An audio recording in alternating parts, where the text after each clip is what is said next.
Hey everybody, Tim and Julie here for another Batman movie. The animated series Batman and Mr. Freeze SubZero could be considered the last of the classic Batman the Animated Series, because after this we go into the new Batman adventures. Personally, I just call that Batman Season 3, but that's just me. Because after this is where they go through all the changes. You have no idea what I'm talking about, but it's okay. We'll get there. This is basically, like I said, the end of what we have seen so far. After this, it is a new chapter, it is a new beginning, it is a new story.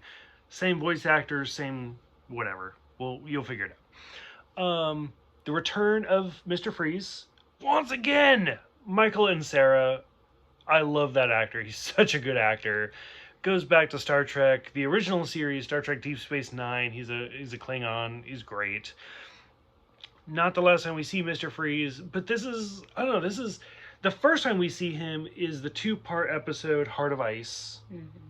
Is that Heart of Ice? It's not Heart of Ice. Sure. But it's close enough. And then this is like the foil, the complete 180, 360, whatever of that. The first movie we watched, Mask of the Phantasm, was very, very simple, where it was Batman, the Joker, and a bunch of new characters.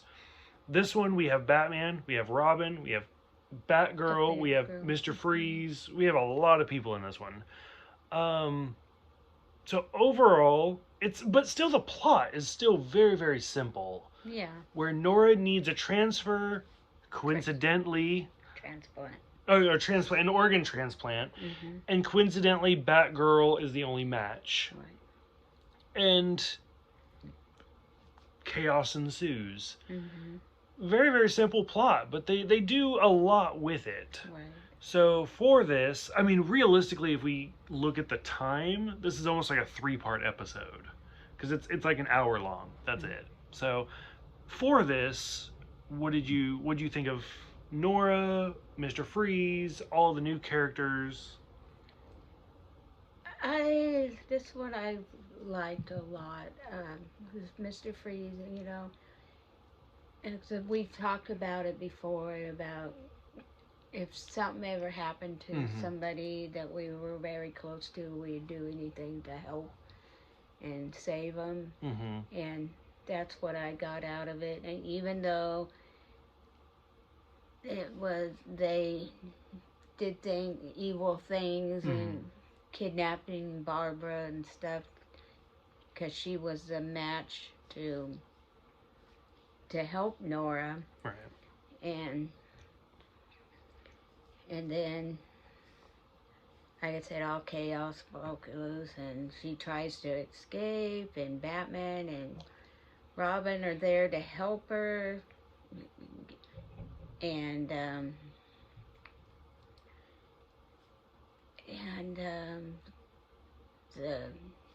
he starts shooting and stuff, and it starts blowing up the... It's like an oil refinery. Oil thing out in the middle of the ocean. And tragically, yeah, it showed that Dr. Freeze didn't make it, but as we see further in, we see the polar bear swimming away, and you see a hand come up. Mm-hmm. So you know he made it. But, you know, when they did do the transplant, I don't know if they used Barbara or not or what, but they were able to... Nora survived it, and Batgirl, and they showed it in a news broadcast, and you can see Dr. Freeze come up and see him looking through the window, right. And you can see he think he could hear what was going on, because then all of a sudden you start seeing tears coming down. Because he knows his wife finally survived. Finally is safe and survived. Mm-hmm. Yeah, it was sad. Which I love that scene because of, like, the cast is just an ice cast, and he's like wobbling along, and I was like, that's, I don't know why, but for whatever reason that stood out to me. Yeah. Something to keep in mind, this movie came out in like 1997, the same year that Batman and Robin came out. So audiences, like this obviously had a much smaller release, but they got this, which is the animated version of everything, and the Arnold Schwarzenegger Mr. Freeze that everybody hated. I didn't hate it, but everybody hated it. And I mean, this is kind of the Mr. Freeze that everybody thought of, where he's like just trying to do right. Do right to save his wife. Yeah. Yeah, that's about all I got. Like it's a heartfelt story. It really is. And for me, like I said, when we watch Mask of the Phantasm, it's so over the top. Like it knows that it's the first theatrical release, and they try so hard to be like, look what we can do. Whereas this movie kind of does the same thing, but it's more held back. Like all of the far off scenes where it's I mean, this is 20 plus years old at this point, but it's very CGI'd, but they do a good job. Like the plant refinery is very CG'd, the Batcave is very CG'd, whereas like Batman and the Batmobile is clearly hand-drawn animation, like driving through the CGI, the computer animation.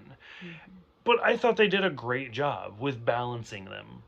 And yeah, a lot of the scenes are very, very heartfelt, like you said, with Mr. Freeze and the polar bears and stuff like that. So, because when we first saw the polar bears, I'd go, "Oh, they're so cute, swimming around." But then they got their yeah, they became ferocious. Ferocious, but they were there at the end to saving. They're almost like the hyenas for Harley Quinn. Right. Like, they're kind of scary, but they're also very cute at the same time. And they will protect their loved one. Okay. Any other thoughts for this movie? No, I loved it. I thought it was good. Okay. So, for those who have seen it, go ahead and let us know what you think. Like I said, this is it for the first part of the animated series. So, after this, we are going to start the new Batman Adventures, or what I like to think of as Season 3. It depends on who you are, I guess. As far as this movie, I'm curious what everybody thinks of Batman, the return of Robin and Batgirl. I keep saying Cat. Yeah, I do too. The return of Batgirl and their little relationship going on.